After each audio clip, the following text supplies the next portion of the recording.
Hello friends, welcome to our YouTube channel SS Bharati legal world. Friends, क्या भारत में शादी, तलाक और संपत्ति के कानून अब सबके लिए एक जैसे होने वाले हैं? क्या धर्म के आधार पर अलग अलग बनाए गए पर्सनल लॉ खत्म हो जाएंगे?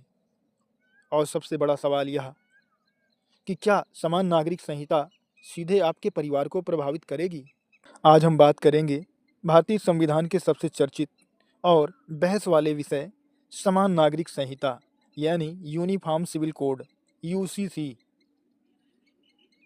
वीडियो को अंत तक जरूर देखिए क्योंकि अंत में हम समझेंगे इस कानून से आम नागरिक को फायदा होगा या नुकसान। आइए शुरू करें। समान नागरिक संहिता यूनिफॉर्म सिविल कोड यूसीसी का संवैधानिक आधार। अनुच्छेद 44 यह निर्देश देता है कि राज्य पूरे भारत में नागरिकों के लिए समान नागरिक संहिता लागू करने का प्रयास करेगा। भारतीय संविधान का अनुच्छेद 44 यह निर्देश देता है कि राज्य पूरे भारत में नागरिकों के लिए समान नागरिक संहिता लागू करने का प्रयास करेगा। अनुच्छेद 44 में प्रयुक्त राज्य शब्द का अर्थ अनुच्छेद 44 में प्रयुक्त राज्य शब्द का अर्थ अनुच्छेद 12 के अनुसार राज्य सरकारें, संसद, विधानमंडल तथा अन्य सरकारी प्राधिकरणों से है। ध्यान रहे, राज्य शब्द का अर्थ है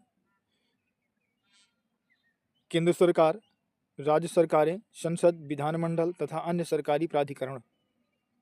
इसका संबंध अन्य प्राधिकरणों से भी है। यह नीति निर्देशक तत्व directive principle of state policy का हिस्सा है,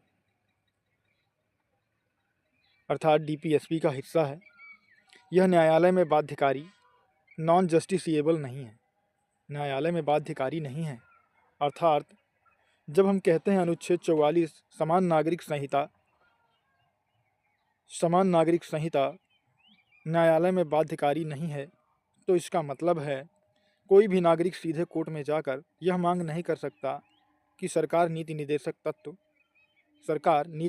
तत्वों को यूसीसी को तुरंत लागू करे या किसी भी नीति निर्देशक तत्व को लागू करे। ऐसी मांग नहीं की जा सकती। अदालत सरकार को इसे लागू करने का आदेश नहीं दे सकती। अर्थ समान नागरिक संहिता का अर्थ है सभी नागरिकों के लिए विवाह, तलाक, उत्तराधिकार, गोद लेना, भरण पोषण आदि मामलों में एक समान कानून लागू करना, चाहे उनका धर्म कोई भी हो, किसी भी धर्म से क्यों न बिलोंग कर रहे हों, सभी के लिए एक जैसा नियम लागू करना, यही है समान नागरिक संहिता। वर्तमान स्थिति भारत में अलग अलग समुदायों के लिए अलग अलग पर्सनल लॉ लागू हैं, जैसे Hindu marriage act 1955, Muslim personal law 1937, Indian Christian marriage act 1872, Parsi marriage and divorce act 1936, Hindu marriage act 1955, Muslim personal law 1937, Indian Christian marriage act 1872, Parsi marriage and divorce act 1936। समर्थन में तर्क। यूसीसी के समर्थन में क्या तर्क हो सकते हैं? अनुच्छेद 14 समानता का अधिकार, राइट टू इक्वलिटी, लैंगिक समानता को बढ़ावा देना, राष्ट्रीय एकता को मजबूती प्रदान करना, समान न्याय व्यवस्था स्थापित करना, ये है इसके समर्थन में तर्क। अब देखते हैं विरोध में क्या तर्क। विरोध में तर्क, यूसीसी के विरोध में क्या तर्क दिए जा सकते हैं?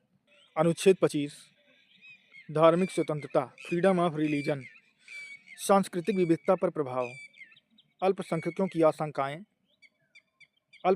की आशंकाएं, सामाजिक संवेदनशीलता का प्रश्न उठ सकता है। प्रमुख न्यायिक टिप्पणियां, शाहबानो केस 1985, यूसीसी की आवश्यकता पर टिप्पणी।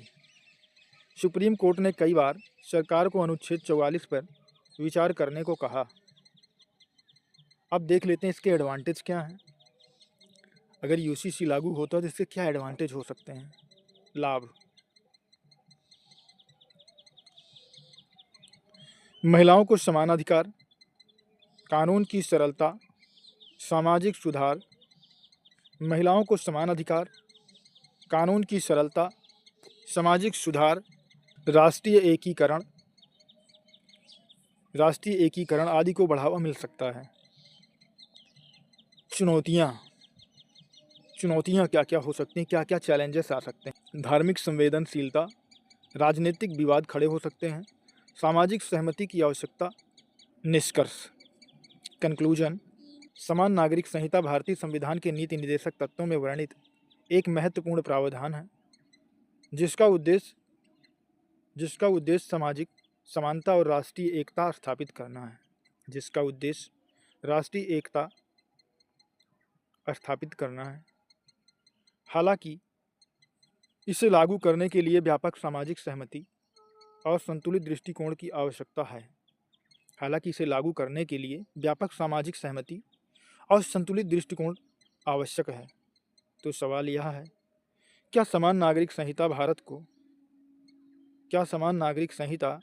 को और मजबूत बनाएगी या विविधता पर असर डालेगी। यह सिर्फ कानूनी मुद्दा नहीं, यह सामाजिक और संवैधानिक संतुलन का विषय है। इस परिप्रेक्ष्य में आपकी क्या राय है? क्या आप समान नागरिक संहिता यूनिफॉर्म सिविल कोड के पक्ष में हैं या विरोध में? नीचे कमेंट करके ज़रूर बताइए। अगर आपको संविधान, कानून और अधिकारों से जुड़ी ऐसी ही स्पष्ट और संतुलित जानकारी चाहिए तो चैनल को सब्सक्राइब जरूर करें। Thanks for watching my video.